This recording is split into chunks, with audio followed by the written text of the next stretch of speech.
Tugas keperawatan jiwa.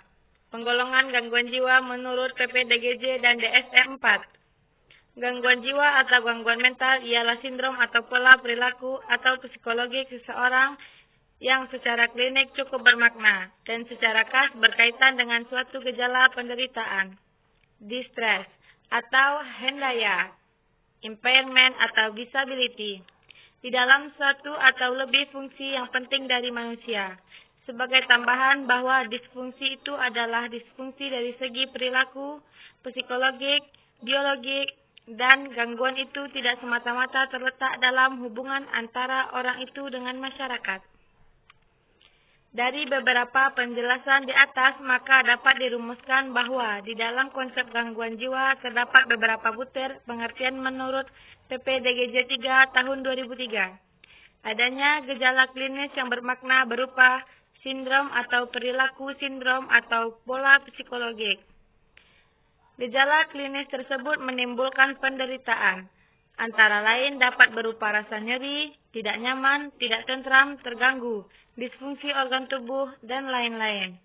Gejala klinis tersebut menimbulkan disability dalam aktivitas kehidupan sehari-hari yang biasa dan diperlakukan untuk perawatan diri dan kelangsungan hidup. Mandi, berpakaian, makan, kebersihan diri, buang air besar dan kecil. Urutan hierarki blok diagnosis gangguan jiwa berdasarkan PPDGJ 3 adalah sebagai berikut. Pertama, gangguan mental, organik, dan simptomatis. Gangguan mental dan perilaku akibat zat psikoaktif. Yang kedua, skizofrenia, gangguan skizotipal, dan gangguan waham. 3. Gangguan suasana atau mood atau afektif. Yang keempat, gangguan neurotik, gangguan somatoform, dan gangguan stres. Kelima, sindrom perilaku yang berhubungan dengan gangguan fisiologis dan faktor fisik. 6. Gangguan kepribadian dan perilaku masa dewasa. 7. Retardasi mental. 8. Gangguan perkembangan psikologis. 9. Gangguan perilaku dan emosional dengan onset masa kanak dan remaja. 10. Kondisi lain yang menjadi fokus perhatian klinis. Perjalanan gangguan skizofrenik dapat diklasifikasikan dengan menggunakan kode 5 karakteristik berikut. F20X0 berkelanjutan, F20X1 episodik dengan kemunduran progresif, F20X2 episodik dengan kemunduran stabil, F20X3 episode berulang, F20X4 remisi tak sempurna, F20X5 remisi sempurna, F20X8 dan lainnya. F20X9 periode pengamatan kurang dari 1 tahun. A. F20 skizofrenia paranoid. Pedoman diagnostik memenuhi kriteria umum diagnosis skizofrenia. 2. Sebagai tambahan, halusinasi dan waham harus menonjol.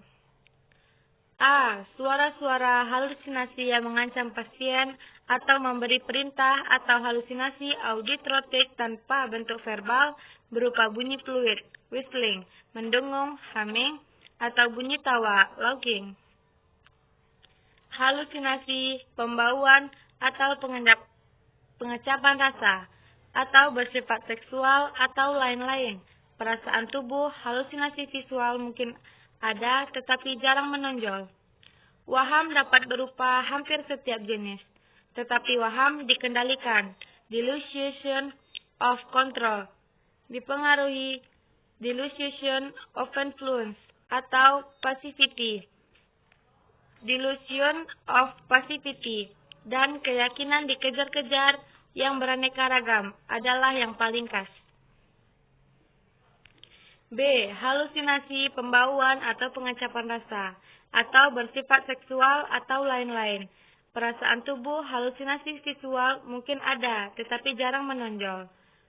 C. Waham dapat berupa hampir setiap jenis, tetapi waham dikendalikan delusion of control, dipengaruhi delusion of influence, atau passivity, delusion of passivity, dan keyakinan dikejar-kejar yang beraneka ragam adalah yang paling khas, gangguan efektif, dorongan kehendak, dan pembicaraan, serta gejala katatonik secara relatif tidak nyata atau tidak menonjol. Diagnosa banding, epilepsi dan psikosis yang diinduksi oleh obat-obatan, keadaan paranoid involusional, paranoid. B. F21, skizofrenia hebefrenik. Pedoman diagnostik memenuhi kriteria umum diagnosis skizofrenia. Diagnosis hebefrenik untuk pertama kali hanya ditegakkan pada usia remaja atau dewasa muda. Kepribadian premorbid menunjukkan pemalu dan senang menyendiri, namun tidak harus demikian untuk memastikan bahwa gambaran yang khas berikut ini. Untuk meyakinkan umumnya diperlakukan pengamatan kontinu selama 2 atau 3 bulan lamanya. Untuk memastikan bahwa gambaran yang khas berikut ini memang benar bertahan. Perilaku yang bertanggung jawab dan tidak dapat diramalkan, serta manierisme, ada kecenderungan untuk menyendiri, dan perilaku menunjukkan hampa tujuan dan hampa perasaan. Efek pasien dangkal tidak wajar, sering disertai oleh cekikikan atau perasaan puas diri, senyum-senyum sendiri atau sikap tinggi hati, tertawa menyeringai, meneriume, mengibuli secara bersenda gurau, keluhan hipokondrikal dan ungkapan kata diulang-ulang, dan proses pikir yang mengalami disorganisasi dan pembicaraan yang tak menentu dan inkoheren. C. F20 skizofrenia tak terinci. Pedoman diagnostik memenuhi kriteria umum untuk diagnosa skizofrenia, tidak memenuhi kriteria untuk skizofrenia paranoid, hebefrenik, kataton, tidak memenuhi kriteria untuk skizofrenia residual atau depresi pasca skizofrenia. D. F25 skizofrenia residual. Pedoman diagnostik untuk suatu diagnostik meyakinkan persyaratan berikut harus dipenuhi semua.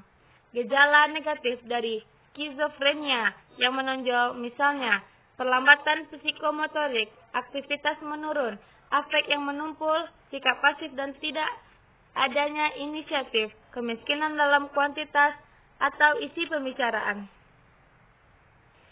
Sedikitnya sudah melampaui kurun waktu 1 tahun di mana intensitas dan frekuensi gejala yang nyata, seperti waham dan halusinasi telah sangat berkurang. Tidak terdapat demensia atau penyakit gangguan otak organik lainnya, depresi kronis atau institusional yang dapat menjelaskan disabilitas negatif tersebut. E. F26 skizofrenia simplex. Pedoman diagnostik skizofrenia simplex sulit dibuat secara meyakinkan karena tergantung pada pemantapan perkembangan yang berjalan perlahan dan progresif dari satu gejala negatif yang khas dari skizofrenia residual tanpa didahului riwayat halusinasi waham atau manifestasi lain dari episode psikotik, dan 2. disertai dengan perubahan-perubahan perilaku pribadi yang bermakna, bermanifestasi sebagai kehilangan minat yang mencolok, tidak berbuat sesuatu tanpa tujuan hidup, dan penarikan diri secara sosial. Sekian, terima kasih. Assalamualaikum warahmatullahi wabarakatuh.